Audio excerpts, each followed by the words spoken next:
Hi there, folks. Welcome back to another episode of the Short and Stout Guys. We are the Short and Stout Guys. I'm Terry. I'm Daniel.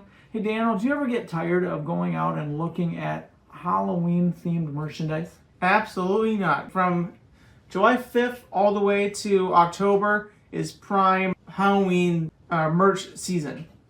Okay, I guess I can follow that. It seems like here in Florida, we go right away from end of the school year almost into Halloween season. That's right. The summer just kind of builds and builds, and then we get closer to Halloween Horror Nights, which we love to go to. So, well, today we kind of stumbled into a store that's got a lot of Halloween merch that we did not expect to find. I won't say tons and tons of it, but it has a nice display. We went to a store called GABE'S. Now, down here in the South, GABE'S and Old Time Pottery, which was bought out by GABE'S or taken over by GABE'S or whatever, are stores that we weren't familiar with when we lived up north in South Dakota. But when we came down here, I guess they're pretty common stores. So we went into GABE'S because we had a little bit of time to kill, and that's when we found the Halloween display. Now, we went in and we didn't see anything, and we thought, oh, okay, well, they have some fall stuff. And we were about ready to leave, and one of the workers walked by, and I said, hey, you guys going to get any Halloween stuff in? And they said, oh, we have a bunch in the back. We're like, oh. They had way back against the back wall, so we wandered back there, and we took a look at the stuff. And we're going to share that with you. I'm sorry to say, Daniel, it's a little bit more of the cute and cuddly things. Yeah, it's not. I won't say that it is quite as fluffy and bright as the things were at another store that we were at.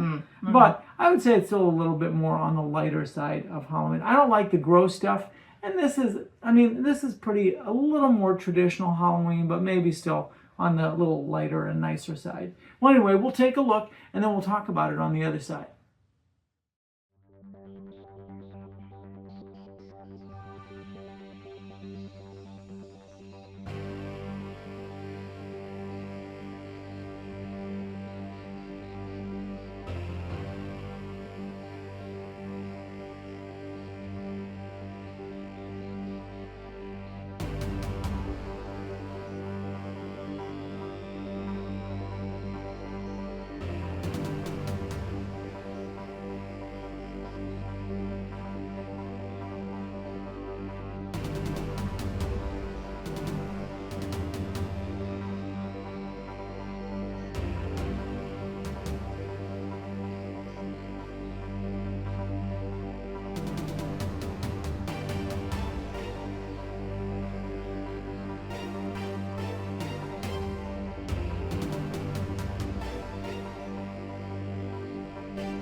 Okay, so I'm in GABE'S here at Ocoee, Florida, and in the very back of the store, they have a pretty decent sized little section of Halloween things.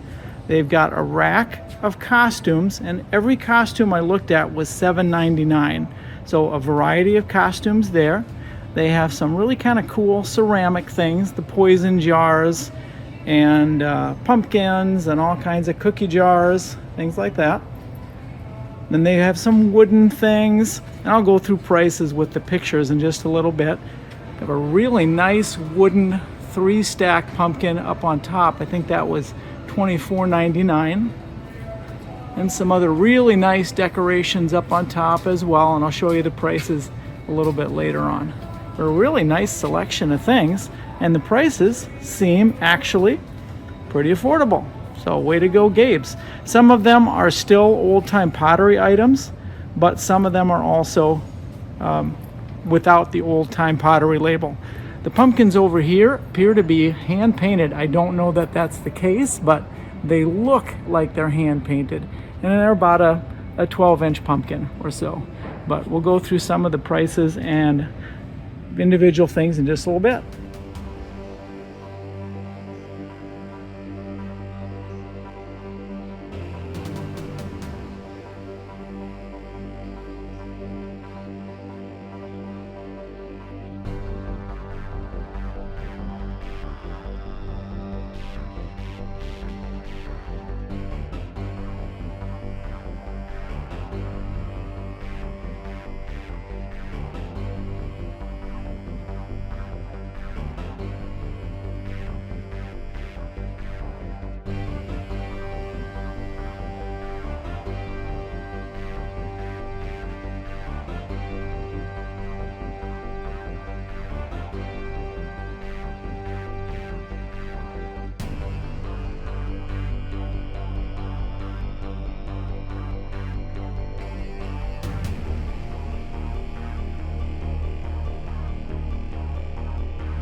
They've got a nice little selection of fleece throws as well for Halloween with some pretty well-known brands like Hello Kitty, and they've got Stitch, and they have just some regular ghosts with Furby. They also have some Bluey. I don't know a lot about Bluey, but it seems to be pretty popular. More Hello Kitty over there. So lots of throws, and those generally are $14.99. Well, welcome back, folks. A lot of merchandise in a small amount of space. I mean, they had costumes, and then they had a lot of decor. Not any of the big yard props. Maybe later, as we get closer to Halloween, some of that might come in. And I would probably guess that they'll move this stuff a little closer to the front as we get closer to Halloween. Maybe not. I don't know. Anything stick out in your mind that we saw there? I do remember this stack of wooden pumpkins that I think me and Mrs. Shortenstout really liked. It's very rustic looking. Yeah. Yep. And so I'm going to guess that's going to probably end up with us. Other than that, they did have the traditional 5-foot posable skeletons, both in glow-in-the-dark and regular color. Not a bad price, $39 for those. That was pretty in the box. I mean, it was really kind of a nice deal. They did have some other stuff that I thought was pretty cool. The witch's boots I thought were kind of fun. Anyway, hopefully you enjoyed coming along with us and seeing all that stuff. We'll keep looking for more Halloween supplies. It seems that you folks kind of like watching the shopping videos dealing with Halloween. So we'll see if we can find some more stuff for you. You never know. Next time you find us, we might be out shopping. Maybe we'll be back in the theme park doing some theme park stuff. But regardless of what it is, until then, take care and stay spooky.